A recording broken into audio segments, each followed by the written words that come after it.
Good morning, class 6. Before this, we studied about the measurements and also about the units.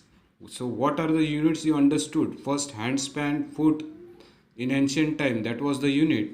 But after some years, like in 1790, the French invented standard units of measurement that is called metric system. That was 1 meter equal to 100 centimeter, then 1 centimeter equal to 10 millimeter, 1 kilometer equal to 1000 meter. All this we studied before. Now we are going to study how to take correct measurement of the length. So see now, in our daily life we use various types of measuring device. We use a meter scale for measuring length.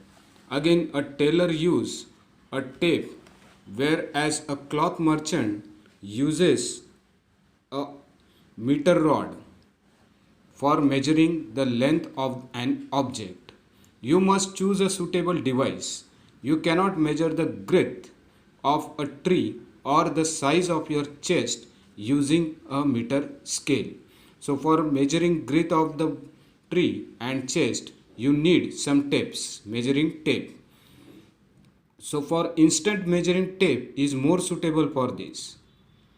For small measurements such as the length of your pencil, you can use a 15 centimeter scale from your geometry box. So this we are going to study to how to measure the exact length of the object. So you can't measure the width of tree or your chest by using meter scale. For that you have to use measuring tape. Also various like merchant or tailor, they use various instruments to measure the length of a cloth. So in taking measurement of a length, we need to take care of the following. So how to measure? We have to take some care. So what are they? I will explain you.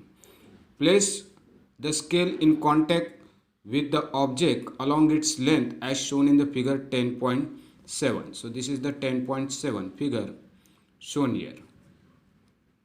In some scale, the end may be broken. So first we'll see how to measure the instrument or things. So here one box is given. So you have to measure in this way. See, from 0 you will take it, and what will the measurement of this box? See now, it is somewhat 4.9.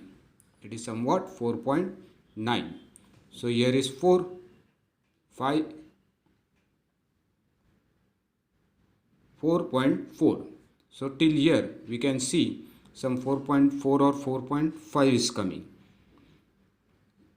Yes, 4.4 is the exact measurement.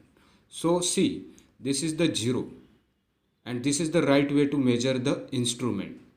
From first line you have to measure and the last line you have to calculate. So here is 4.4. This is the right way to measure the instrument. Now second thing is given here. So this is the incorrect way to measure the instrument. So see, if you place at 1, your measurement will be 5.4. Your measurement will be 5.4, but this is not the correct way to measure the instrument or box or the objects.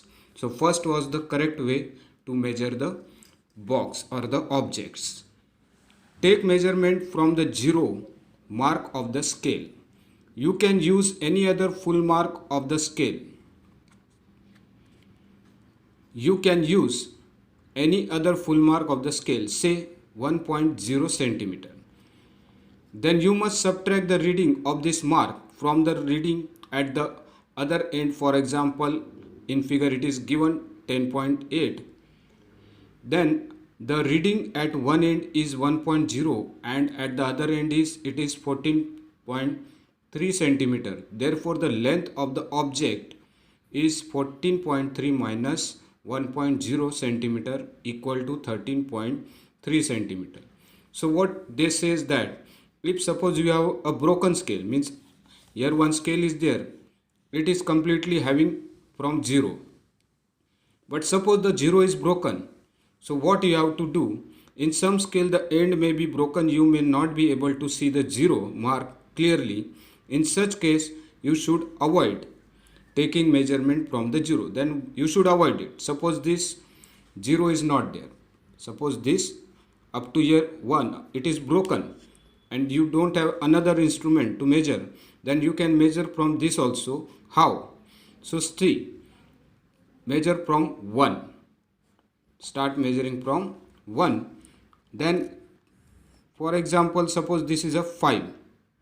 You can see from 1 nearby it is 5. So what you have to do, if you want to take the measurement exactly, then 5 minus 1, the answer will be 4. 5 minus 1, why? Because this the area from 0 to 1 we don't have. So we will minus this from the 5. Then see, if we are taking from 0 to here, we are getting exact 4. That's why we have to minus 5 minus 1. Then we will get the exact 4. So in this way also you can measure the exact length of the object. Now the correct position of the eye. So the correct position of the eye is also an important thing. Correct position of the eye is also important for making or taking measurement.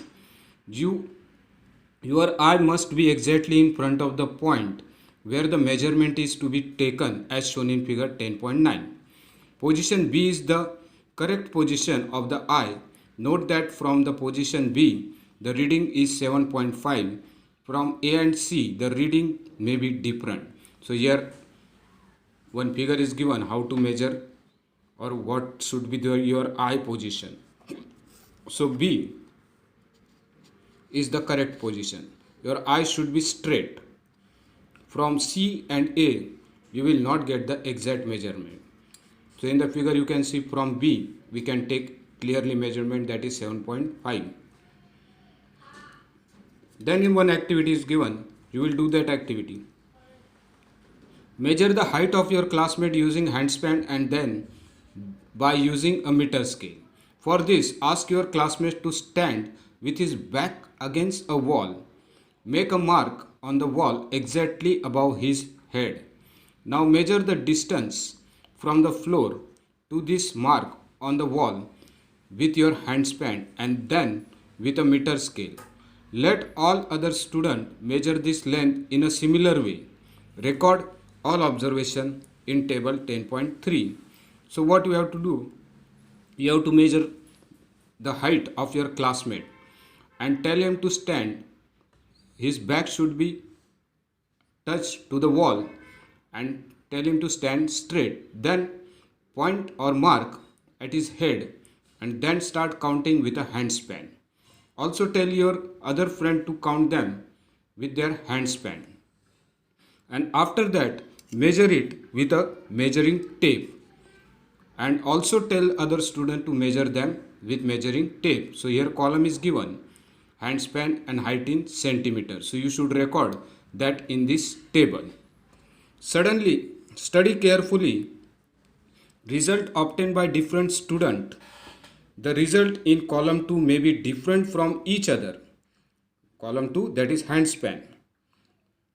Other as the length of the handspan may be different for different student.